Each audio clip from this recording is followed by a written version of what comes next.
Welcome to another edition of Grace Under Pressure, where today my guest is Cher Murphy. I will tell you all about Cher in just a moment.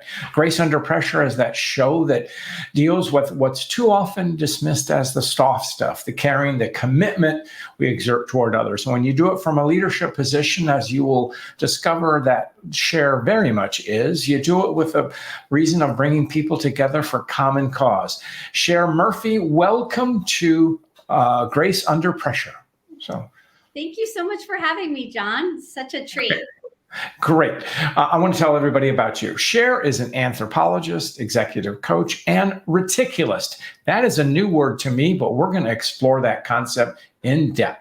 Cher spent the last 20 years, because she started when she was 12, building teams and scaling portfolio companies for all kinds of VC and private equity firms, as well as Fortune 100 and companies. She's been a C-suite advisor on talent and for CEOs and boards, and deals with the top of the house that has an intimate understanding of what makes organizations work. She's consulted for some companies you may have heard of, like Nike, Amazon, McKinsey, even Ford, and many others, and lots of new ones. She is someone who is new to me, but we have connected well, and I draw great energy and enthusiasm for Cher's commitment to making our world a better place. Welcome, Cher Murphy. Thank you, John. Great. Cher, you've had an energizing and expansive career in talent, culture, and leadership. And what you excel in, this is how we, quote, connect, is the word connection. So you describe yourself as a reticulist. Now, as you know, I ain't that smart on that word, so you educated me. What does it mean to be a reticulist? Great. And that's a common question. I think the people who've heard the word reticular could be in biotech, where we talk about reticular connective tissue. But a reticulist is someone who brings together groups and people from diverse and very different backgrounds and brings them together to solve a common problem. Great. And so when you are active as a reticulist, what stands out about particular people? Is it, we're all different. So what catches your eye as an expert in talent?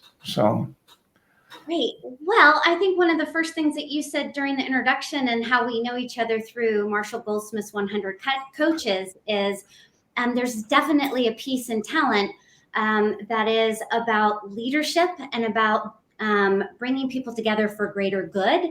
And greater good can be, a more revenue. It can be building a company. But for me, something that always sticks out is that people who are committed to making impact rather than having an intention of just benefiting for their own good.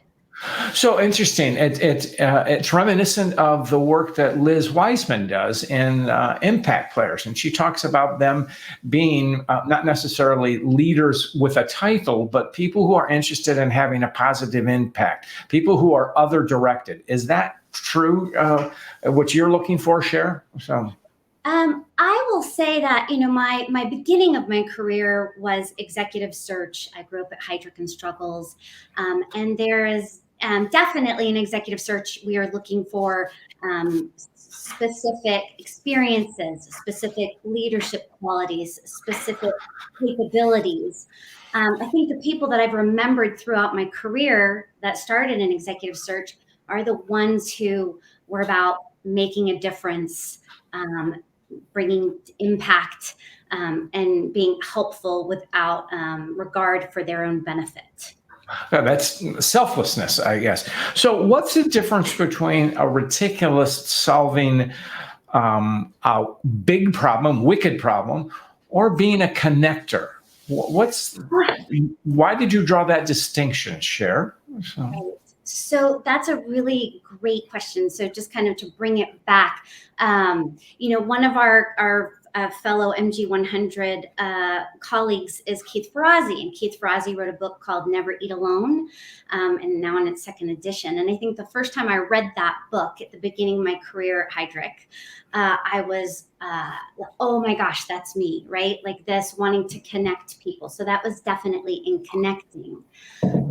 One of the things that happened for me in executive search was I learned that you could put talent in a company, John, and it wouldn't necessarily solve the challenge for the company.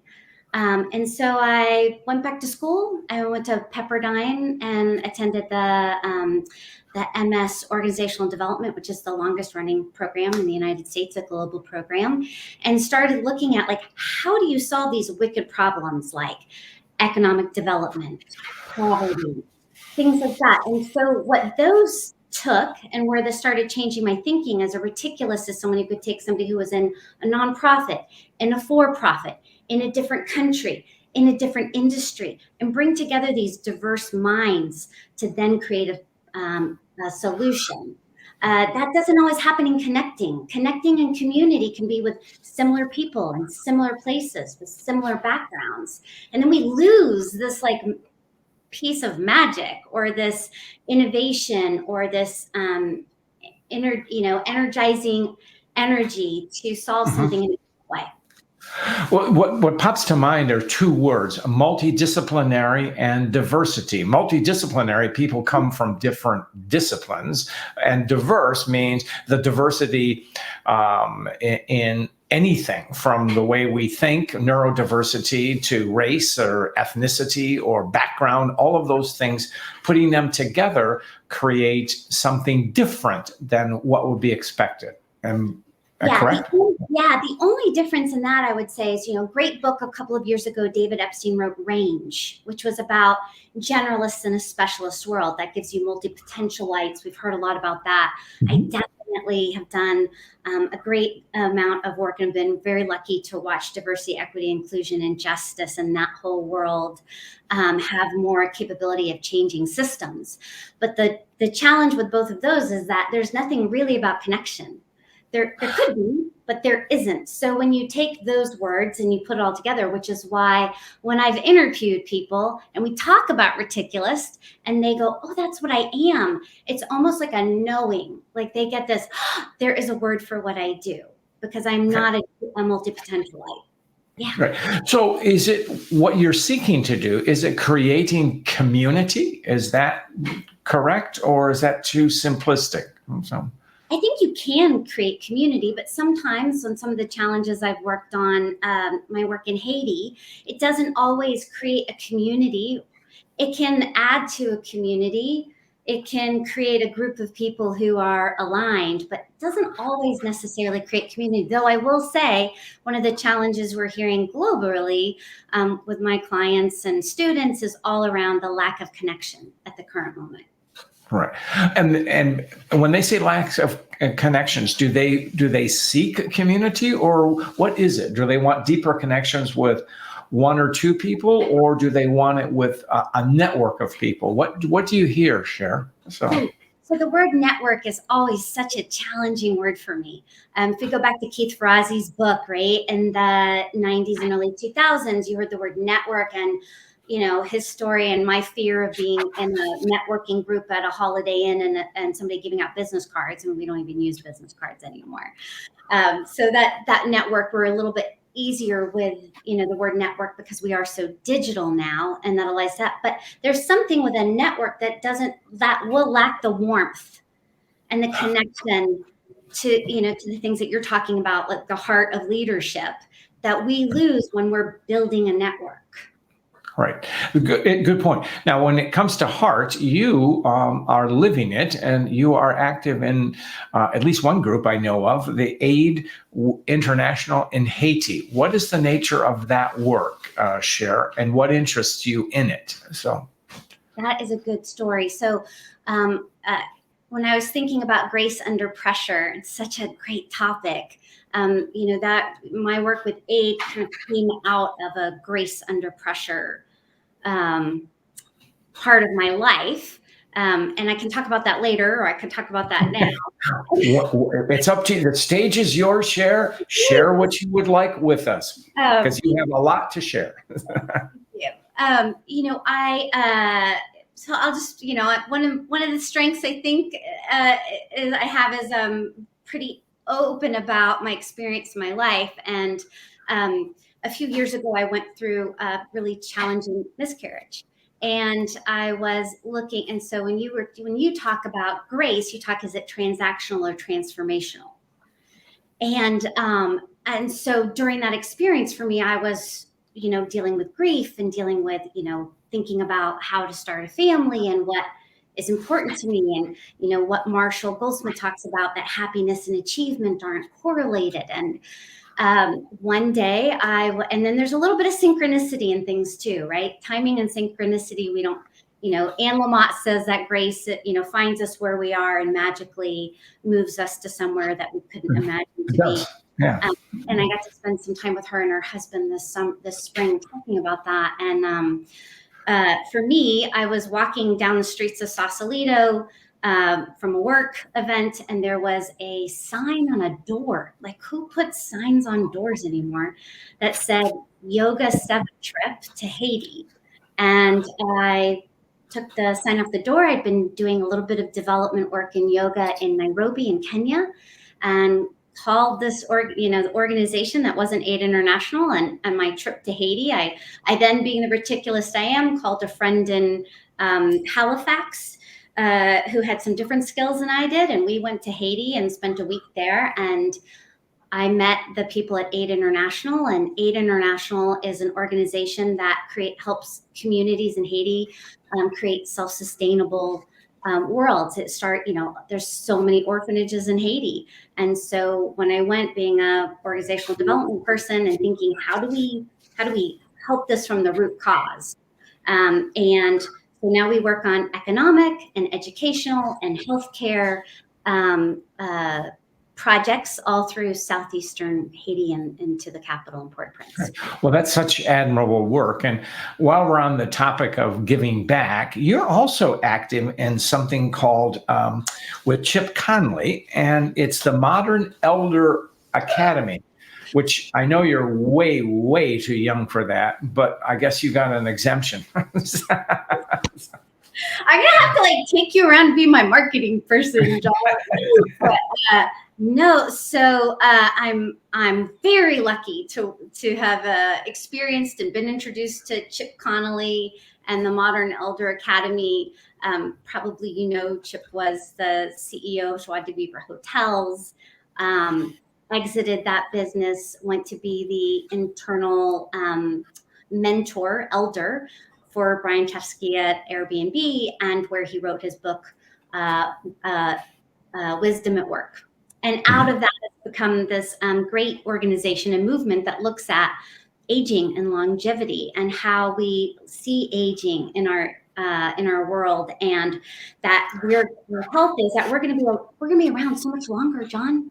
And we have this whole life, and from being an executive search, and I think you've probably seen this in coaching too. Sometimes when people get to the end of the career and then they retire, they play golf, and somehow they just kind of lose their energy and without question. And that's something I remember. A very senior executive, I was at a conference and speaking, and he said that he had retired as a CEO for a very major company, and he said he lived in Florida, and he said, well, as soon as I retired, he said, I know if I played golf for the next 6 months, I'd be dead by now.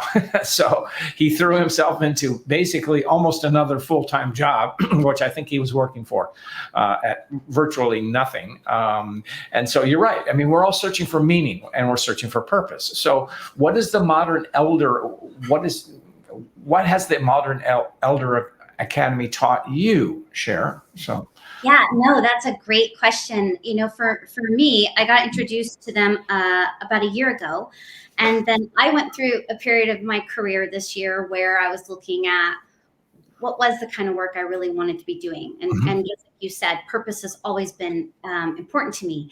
And I went and met with Chip, and I spent a week at Modern Elder Academy. And for me, the experience was I talked to somebody, I said, it's kind of like the film for the last 2 years that everybody's had, Oh, yeah. COVID, the film of being isolated from our family, the challenges for health. I've had a lot of family health challenges in the last 2 years. Right. And to clear that away and see, and also I was going through a transition, like I am definitely in midlife. And the great thing that I found at Modern Elder Academy is that there's a combination for me that look cutting edge research that they've done around transition, about my own leadership, about what's important to me, and then also about like what this next stage of life. It can be the most regenerative, creative, but it takes, for me, it takes looking at myself, working on myself, and being committed to the values that I said I wanted to live my life, instead of getting really scared and just pulling myself back into the things that I knew I could do that weren't really giving me as much joy anymore.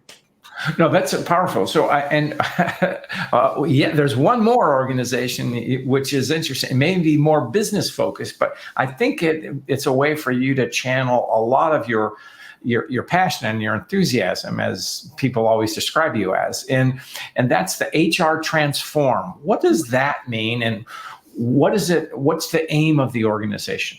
So that's a really great question, and so it's so interesting because you'll see after we I'll link all of them together in a second, because that's what reticalists do. But HR Transform is a conference. It's probably the most forward-thinking conference around people, culture, talent, what we traditionally called HR. It's also probably the one that has the most founder-led VC looking at the technology for work tech and people tech. And a few years ago, their founder, one of their co-founders, Samar Jaffe, asked me if I would be an advisor, because of my work as an executive search around people and talent culture, and just my, I'm a lifelong learner. Chip calls it a long life learner. I like that. That's good. And it's actually, there's truth. Well, obviously there's truth in that, but because the old saying that, when you stop learning, you really kind of waste away. It's a generative, by flipping it, long life learner, you are being generative to yourself. So. Absolutely. So what I, want to do is share all of the great people that I've learned from the last, 15, 20 years. And so, I work with Samara on what are the topics that are driving us? Right now we're all talking about, in the people and talent culture world, that the world doesn't look like a recession, but we're talking like it's a recession, and it's this deep redesign of work and what people want, and inside a changing economy. So that's okay. So I'm going to put you on the spot right now and say, what is your take as an HR professional and advisor and all the things you do? What's going on with the Great Resignation? Some call it the Great Awakening. What's your perspective, Cher? I in my class that you were so gracious to support our students at Pepperdine, we started our semester when we really were in the Great Resignation. I think we're in a very different stage than the Great Resignation. We are now going to this place where, we're record low unemployment, but we're also experiencing hiring freezes, and definitely there was some overhiring that happened. Yeah. But we haven't had these kinds of mixed messages. And Josh Bersin, who's great HR thought leader, he's taken a really nice stand that I've appreciated, saying that we're calling this a recession. It doesn't look like a recession. We are in this great reskilling, recruiting, retaining, and redesign of work that we've never seen. And it's been on its way for a long time. Yes. The industries are becoming customer experience that weren't customer experience. We have so much reskilling that was going to happen. And then this whole kind of remote hybrid humanity wave on top of that. And I know every recession said the last one didn't look like this, but this one really doesn't look like this. No. Well, what's interesting is I think the good thing is that there are lots of jobs out there, and even with cutbacks in one area, there are opportunities for other. And but there is something that, and gets to a topic that you know a great deal about, and it's and I like that analogy that Chip used about the film we've all been through, because there is so many similarities to that. So if we look at pre-pandemic or pandemic and then post-pandemic, how do leaders respond to talent demands? What do they ask you, Cher? So. Yeah, wow, we could spend a whole hour on that, because talent is big. The talent life cycle is a big place. I think there's a lot of things that leaders have to look at. And it's not just looking at it as talent specifically. So what leaders have to do different is they have to lead and look at talent with this dual lens, which is empathy and decision making. And I think it's a lot around clarity, concise, and I think a lot of that takes a bunch of pre-work that we used to think was, I have this great joke with a friend, we used to think was soft skills, right? Which isn't. It's all leadership skills. Okay. But has a board talk to the executive team about what is the philosophy behind talent. I have a very good friend, John Vlastelica, who says you can't look at talent through the lens of everything, because you'll get nothing. But if you look at it, are you looking at cost? Are you looking at quality?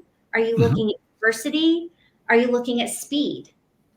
And deciding what your drivers are for decision making while being empathetic and being, humanistic and connecting. If you can get both sides of that snow globe, then I think those are the leaders and the companies that will come out of this really strong. Well, what you're hitting on is a theme that you've hit twice in this, and it's boiling it down. It's hard work. I mean, and when you were talking about the board and with an executive team, this is what we need. That's what requires examination, interior looking, and actually, what is it? We have to do some deep thinking about this. Am I correct in that, Cher? So I think you have to have deep thinking, and I think what the challenge is when you're in an environment where it's so. First of all, we've had more uncertainty in the last 2.5 years than we've had in decades. So we're certain about uncertainty. So You're definitely finally certain about uncertainty. So in the midst of uncertainty, to do deep work while we're being pushed to do it fast, that's that internal fortitude of a leader that has to say that, like, this is important. Let's have this foundation built and do that work, because then you can actually go faster. Yeah.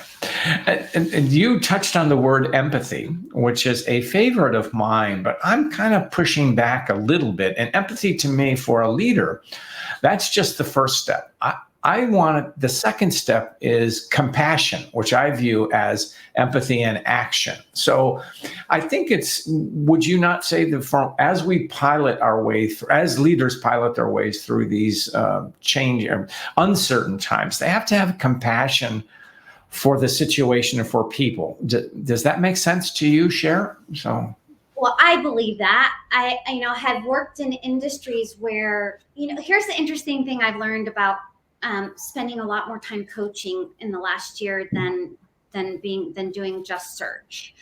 And the thing that I've realized is that when you've probably seen this like for so long, who people are when you're coaching them, when they're one-on-one, it's very hard to dislike people up close. But when they're in groups and they're being pushed by certain forces, or they feel like they're being pushed by certain forces, it's harder for them to have the strength to rely back on that compassion. Oh, yeah, that's a very good point. And yes, what one aspires to individually or wants to sometimes gets overridden by the challenges of the day and the group dynamic. Is that a fair assessment, Cher? So. Group dynamic, challenges of the day. I think also imprints of what we thought leaders looked like. I see a lot of that, having grown up in the investment management and hedge funds, and right, there's that imprint of a leader looks like this. All right. We don't want leaders to do that. And I think that whole human forward leadership is harder to do naturally under a stressful, uncertain situation. But I think, oh, sorry, go ahead. No. I was going to say that's why we need reticulists, people who can see the forest for the tea, or what is it? See the trees for the forest. Or bring together resources, right? Yeah. So bring together a leader from a completely different industry who's working on the same challenge that they can talk to, giving them an executive coach, having them do some work in a community where they can see some of their leadership strengths pulled out. Like, it takes very different, multi-layered, complex things, I think, to really have people change. Yeah. Again, it's work. Anyway, we are speeding along too quickly, Cher, but you know that every guest on the show is asked a story of grace, and I think you have one to share. And please let us inside your story of grace, please. Story of grace. So other than how I got to aid, which is, such a, to be swept up and now in this world in Haiti for the last 9 years. I'll just add this to that story. So I became a part of this nonprofit. I'm on the board. But the interesting piece, the piece of grace for me is I have a very small family. And this nonprofit is not just a place where I volunteer. They really have become my family. In fact, Marlene Alix, who is the founder, and her daughter, Vanessa, who is kind of VP operations, who's a McKinsey consultant, they kind of picked me up and brought me into this family for the last 9 years. We have 108 kids. And since I didn't get to have children, I have 108 that I, try to keep up with. We haven't been able to be in country for a bit, but I'm connected to seeing all of their graduations and projects we're working on together. And I have some very strong, intimate relationships, and especially not the little children. I have such a heart for young adults because it's the hardest part of life, I think, especially not having a family. And so, to be a part of you'll hear me say often, my Haitian family, we're doing this for vacation, or I'm going there.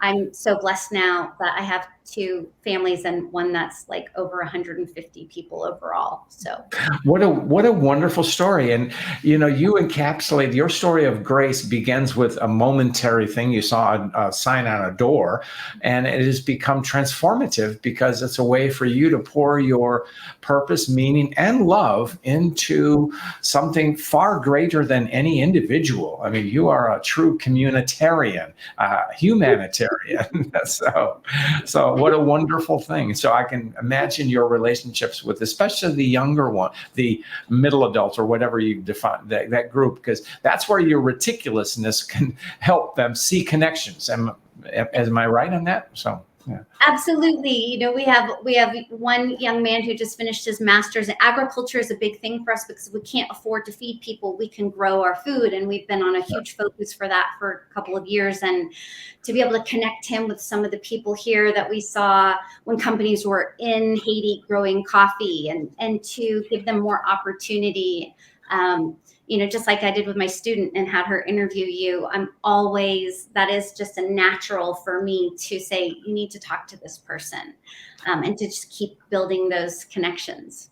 What a wonderful story. I mean, and I'm seeing as you were describing the young people that you work with, I could see, well, that's where you're the elder. So I'll call you the elder in that situation, but only with them. Thank you. All right. Cher, it has been such a treat to speak to you today. I'm going to put your LinkedIn profile address in a note so people can find you. And it has been a joy. So thank you. You have so much to share and teach us. It's a privilege to speak to you. So thank you so much. Thanks for allowing me. I'm usually the one who's interviewing everybody for executive search and for my class. And so I really appreciate the opportunity to share my heart and myself.